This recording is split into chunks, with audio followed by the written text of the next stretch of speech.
Hello, my friends, and welcome back to Learn English Road. Have you ever stopped to wonder where idioms come from? We use them every single day, yet behind these simple phrases lie stories of warriors, sailors, kings, and poets. When you learn where an idiom truly began, it becomes more than just words. It becomes a picture in your mind, and that picture helps you remember it more easily and use it more naturally in your own conversations. So today, let's step back in time and uncover the hidden history of 30 common idioms we still use today. Because once you know the story behind an idiom, you'll never forget it. Now sit back, relax, and get ready to journey through centuries of human experience. One phrase at a time. Part 1. Idioms born from courage and conflict. 1. Bite the bullet, meaning to face something painful or unpleasant with courage. Origin: during wars long ago, there were no anesthetics. Soldiers wounded on the battlefield were sometimes operated on without painkillers. To stop themselves from screaming, they were given a bullet to bite. So when you bite the bullet, you face pain, not with fear, but with bravery. 2. Caught red-handed, meaning to be caught while committing a crime or doing something wrong. Origin: in 15th century Scotland, if someone was caught with blood on their hands after killing an animal or person, they were literally caught red-handed. Today, it simply means you got caught in the act, even if the only crime is stealing cookies. 3. Bury the hatchet, meaning to make peace with someone. Origin: Native American tribes had a symbolic ritual. After agreeing on peace, they would bury their weapons, including hatchets, in the ground. A beautiful gesture showing that peace meant putting away the tools of war. 4. The die is cast, meaning a decision has been made and there's no turning back. Origin: in 49 BC, Julius Caesar led his army across the Rubicon River, which was forbidden. As he crossed, he said, "Alea iacta est." The die is cast. Like rolling dice, once thrown, the result cannot be changed. 5. Show your true colors, meaning to reveal your real personality or intentions. Origin: pirate ships often sailed under fake flags to trick their enemies. But before attacking, they'd raise their true flag, their true colors. So when someone shows their true colors, their mask comes off. Part 2. Idioms from the sea and travel. 6. Break the ice, meaning to start a friendly conversation or ease tension. Origin: in the days of trade by sea, icebreaker ships cleared paths for other boats during winter. Just as these ships open the way, conversation can break the ice between people. 7. Straight from the horse's mouth, meaning directly from the most reliable source. Origin: horse buyers checked a horse's teeth to know its true age and value. So, if you heard it straight from the horse's mouth, it was the truth. 8. Loose cannon, meaning an unpredictable or dangerous person. Origin: on old warships, cannons were secured by ropes. If one came loose during battle, it could roll wildly, destroying everything. So, a loose cannon today is someone out of control. 9. Three sheets to the wind, meaning very drunk or unstable. Origin: on a sailing ship, sheets were ropes controlling the sails. If 3 sheets were loose, the ship would wobble in the wind, much like a drunken sailor. 10. Know the ropes, meaning to be experienced or skilled. Origin: sailors had to learn every rope on the ship to control the sails. When you know the ropes, it means you've mastered your job, just like a seasoned sailor. Part 3. Idioms born from trickery and secrets. 11. Let the cat out of the bag, meaning to reveal a secret. Origin: this colorful expression dates back to medieval marketplaces in England. Farmers used to sell piglets in bags, called pokes. Some dishonest sellers would secretly replace the piglet with a cat, which was worth much less. When the buyer opened the bag and the cat jumped out, the trick was revealed. Literally, the cat was let out of the bag. So, the phrase came to mean to expose a secret or reveal something that was supposed to be hidden. 12. Pig in a poke, meaning buying something without checking it first. Origin. This idiom dates back to medieval Europe, when farmers brought piglets to market to sell. The animals were often placed in a poke, which meant a bag or sack in Old English. Dishonest sellers, however, sometimes tricked buyers by putting a cat or a small dog in the bag instead of a pig. If the buyer didn't open the bag to check, they would unknowingly buy a worthless animal instead of the valuable piglet. Lesson: always check before you buy. 13. Snake in the grass, meaning a hidden enemy or deceiver. Origin. This phrase goes all the way back to ancient Rome. The Roman poet Virgil wrote in Eclogues, around 37 BC, "Latet anguis in herba," which means, "A snake lies hidden in the grass."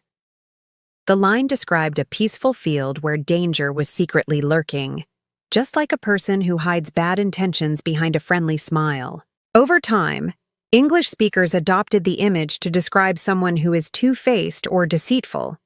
So today, when we call someone a snake in the grass, we mean they are dangerous but pretend to be harmless. 14. The real McCoy, meaning the genuine thing. Origin. There are two theories. One says it comes from Kid McCoy, a famous 19th century boxer. People asked, is that the real McCoy, meaning the true champion?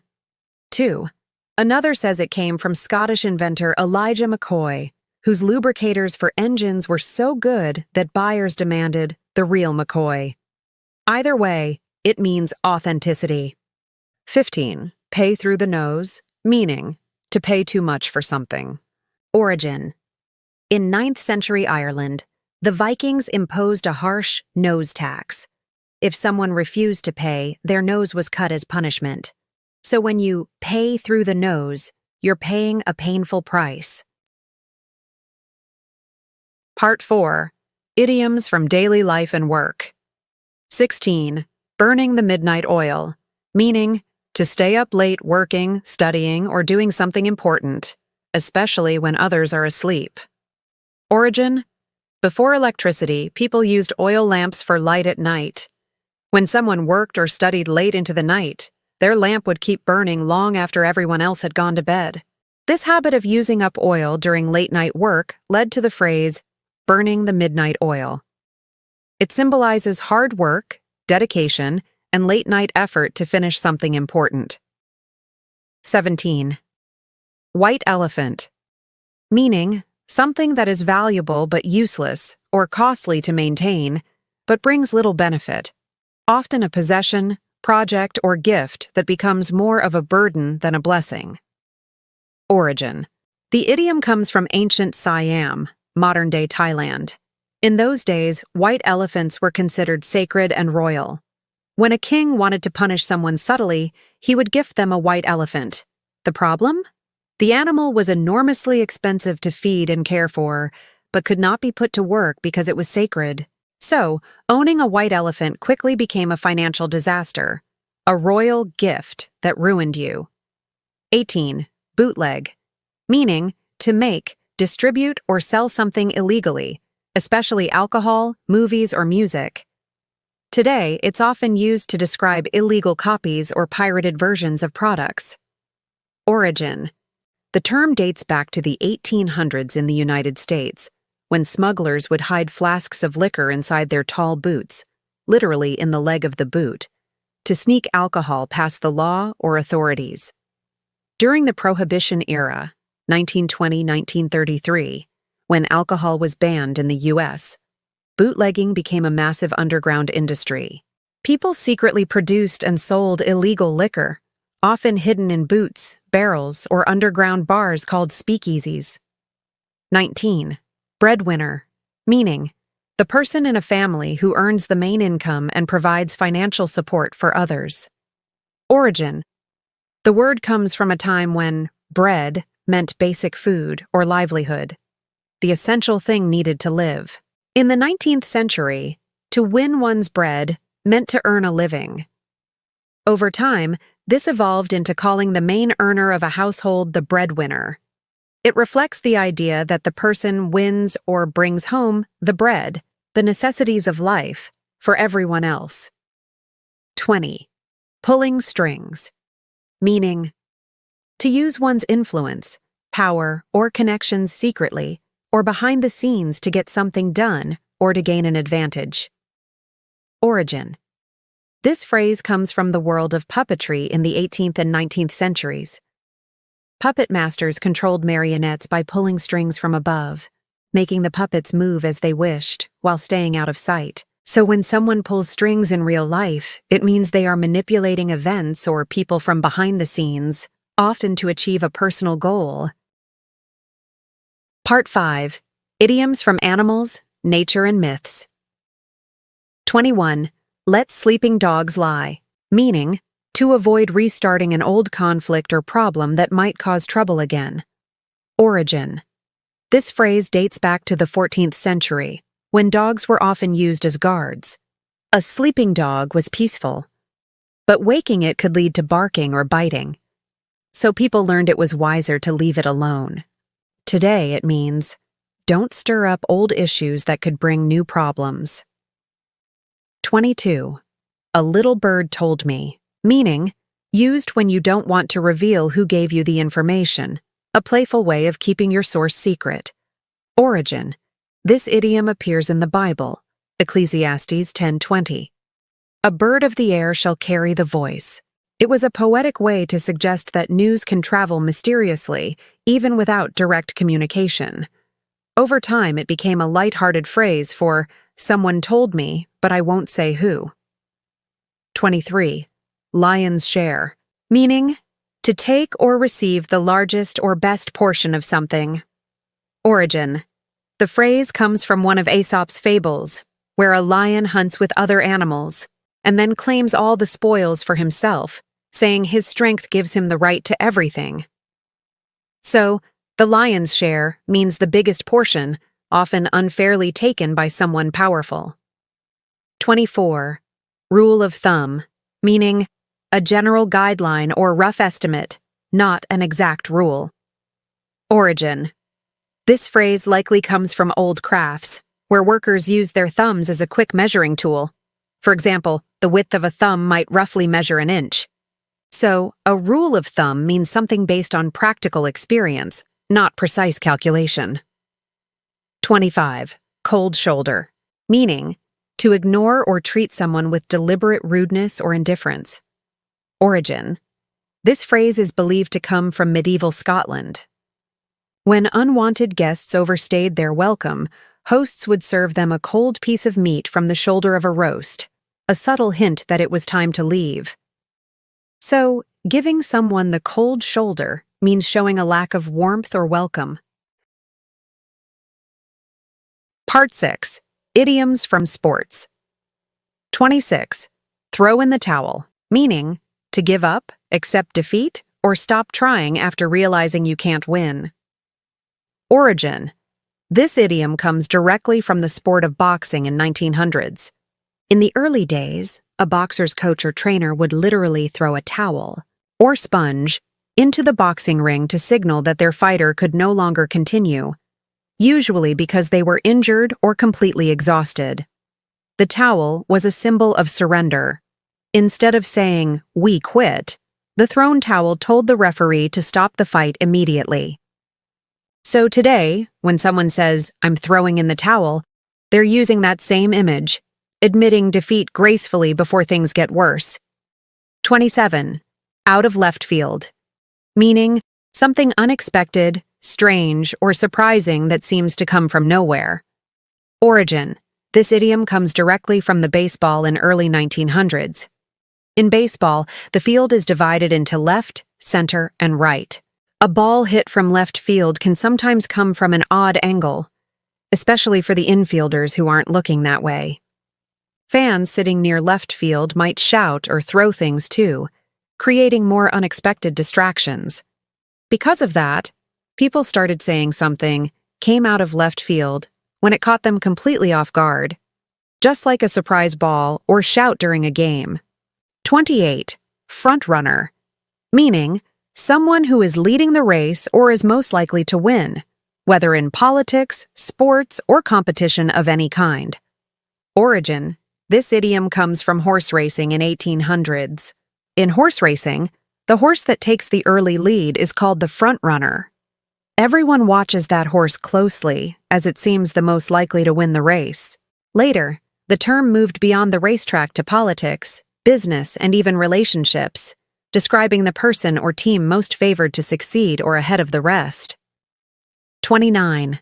Throw a curveball, meaning to surprise someone with something tricky, confusing, or unexpected. Origin: this idiom comes from baseball in late 1800s. In baseball, a curveball is a special kind of pitch. When thrown skillfully, it curves suddenly just before it reaches the batter, moving in a different direction than expected. It was considered a genius invention when pitcher Candy Cummings first threw it around 1867, completely fooling batters. That's why when life throws you a curveball, it means something unexpected or difficult has come your way, just like a batter suddenly facing a pitch that curves out of nowhere. 30. Get the ball rolling, meaning to start an activity, launch a plan, or begin something to make progress. Origin: the phrase first appeared in ball games and sports in 1700s, like bowling, croquet, and soccer, where the game literally begins when someone sets the ball in motion. Once the ball starts rolling, the game has officially begun, and everyone can join in. It later spread to everyday English, meaning to get things started or initiate action in any project or meeting. Now, to help you remember these idioms better and truly make them stick in your mind, here's a story that includes all 30 of them. Listen carefully and see how many you can catch in context. Story: Emma's Big Leap. It was a cold Monday morning when Emma Carter looked at her resignation letter for the 10th time. Her hands trembled a little. She had dreamed of starting her own design studio for years, but fear always held her back. Finally, she whispered to herself, "It's time to bite the bullet." She printed the letter and walked into her boss's office. Mr. Johnson looked up, surprised. "You're leaving, Emma?" "Yes," she said softly. "The die is cast." There was no turning back now. As she handed him the letter, her colleague Mark suddenly walked in, looking guilty. He froze when he saw Emma. Just last week, she had caught him red-handed using her design ideas in his presentation without giving her credit. She hadn't said a word then, but now, standing tall, she was ready to show her true colors. "I'm moving on," she said calmly, meeting Mark's eyes. "And from now on, I'll make sure every design has my name on it." Mr. Johnson nodded slowly, realizing Emma had more courage than anyone had guessed. Emma looked out of the window, watching the sunset paint the sky in shades of gold. For so long, she had carried hurt and pride in her heart. But now, she realized, holding on only made the pain heavier. When Mark quietly said, "Emma, can we stop fighting? I miss us," she finally smiled. A real, gentle smile. She took a deep breath and whispered, "Yes, Mark. It's time to bury the hatchet." At that moment, all the anger and distance between them began to fade away. They laughed softly, remembering the good old days, and promised to start fresh, this time with more patience and understanding. Walking out of the company building that day, Emma felt both free and frightened. She had finally taken the leap, but freedom came with silence. Quitting her job wasn't easy, but it felt right. After all, she'd been working late nights, burning the midnight oil for months, designing her dream brand in secret. Her best friend, Lily, had always encouraged her. "Remember, Emma," Lily said, "sometimes you need to bury the hatchet, not with others, but with your own fears." Emma smiled. "You're right. Time to make peace with myself." Later that week, when she told her parents, her father frowned. "You're throwing away stability, Emma. You'll regret it." But Emma stood firm. I've already decided, Dad. The die is cast. The first few days of freelancing were lonely. No office chatter, no routine, just silence. To meet new people, Emma joined a creative club. At first, she didn't know anyone, so she told a small joke to break the ice. It worked. People laughed, and the tension melted away. One day, she overheard a rumor that a famous company was looking for a new designer. She wanted to be sure it was true, so she asked a friend who worked there. Her friend winked and said, "I heard it straight from the horse's mouth. They really are hiring." Excited, Emma stayed up late preparing her portfolio. Her cat, Muffin, watched her sketching until 2 a.m. Sometimes, Emma felt like a loose cannon, unpredictable, full of ideas that could either blow up or shine. The next morning, Lily called. "You sound tired, Emma. Were you out drinking?" Emma laughed. "No, but I look like someone who's 3 sheets to the wind." After a week of work, Emma finally felt confident. "I'm starting to know the ropes," she told herself. Freelance life was tough, but she was learning fast. A month later, Emma met Tom, another designer. He was charming and helpful, maybe too helpful. He offered to collaborate on a big project, but something about him felt off. Lily warned her, "Be careful. He seems nice, but he might be a snake in the grass." Emma laughed it off, until she found out Tom had taken her design ideas and presented them as his own. When the company emailed her saying, "Thank you for your submission, but we've already received this design from Tom," Emma felt betrayed. Lily was furious. "You need to tell everyone he copied you. Let the cat out of the bag." Emma sighed. "No, I'll handle it differently." She posted her original sketches online, proving they were hers. People started commenting, "Wow, these are the real McCoy. Tom's version looks fake." Tom lost his reputation, and Emma learned her lesson. "Never buy a pig in a poke," she told Lily. "Always check who you're trusting." And when she had to pay a big fee for copyright protection, she groaned, "Ugh, I had to pay through the nose for this, but at least my work is safe now." Months passed. Emma's small studio slowly grew. She worked from her tiny apartment, often burning the midnight oil again, but this time for her own dreams. One day, a big company reached out. They wanted her to design for them, but they also asked for free samples. Lily warned, "That sounds like a white elephant project. Big name, but no real benefit." Emma smiled. "True, I'll focus on paid work." Another client tried to sell her pirated design templates online. "Bootleg files," Emma muttered. "People still do this?" She refused to buy. She only wanted authentic work. Meanwhile, her younger brother lost his job. Emma supported him financially for a few months. "I guess I'm the breadwinner now," she said with a laugh, even though it wasn't easy. To get her brother a new job, she made a few calls to an old client. "Don't worry," she whispered. "I'll pull some strings." A week later, he got hired. Life was starting to settle. Then one morning, she received a message from Tom, the designer who betrayed her. He wrote, "I'm sorry for what I did. Can we meet?" Lily frowned. "Don't do it. Let sleeping dogs lie. He'll only bring more trouble." But Emma decided to meet him anyway. Over coffee, Tom apologized sincerely. Emma listened quietly, then smiled. Apology accepted. Sometimes, she thought, peace is worth more than pride. A few weeks later, someone told Emma that a famous influencer had mentioned her studio in a podcast. When she asked who told them, they only smiled and said, "A little bird told me." Soon, business started booming. Emma was getting the lion's share of clients, not because she was lucky, but because she worked hard and stayed honest. When new designers asked for advice, she said, "Here's a good rule of thumb. Always double-check your contracts." And when someone copied her work again, she didn't even respond. "I'll just give them the cold shoulder," she told Lily. Silence says more than anger. As her company grew, Emma faced new challenges. Sometimes she wanted to give up.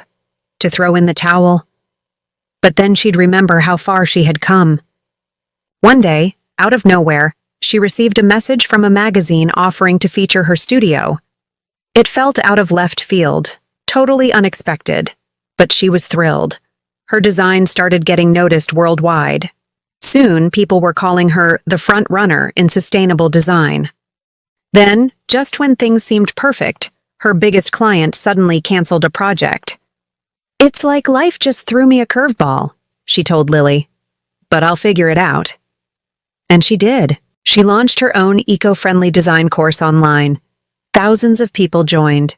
At the first live session, she smiled into the camera and said, "Let's get the ball rolling. Welcome to a new chapter of creativity." Years later, when people asked Emma how she built her success, she always said, "It wasn't luck. It was a journey, full of lessons, mistakes, and idioms." She laughed. Each phrase has a story, and each story has a truth. She had faced her fears, worked hard, made peace, forgiven, and kept moving forward. From biting the bullet to getting the ball rolling, Emma's journey was proof that language and life are both about courage, connection, and never giving up. Great work today. You've learned 30 idioms, their meanings, and their amazing origins, and now you've heard them used in a real story. The more you listen, the more these phrases will become part of your own English story. Thank you for joining me on Learn English Road. If you enjoyed this lesson, don't forget to like, share, and subscribe to our channel so you won't miss the next journey into the colorful world of English expressions. Until next time, keep learning, keep smiling, and keep improving your English, one idiom at a time. Keep walking with curiosity, keep learning with joy, and I'll see you in the next journey.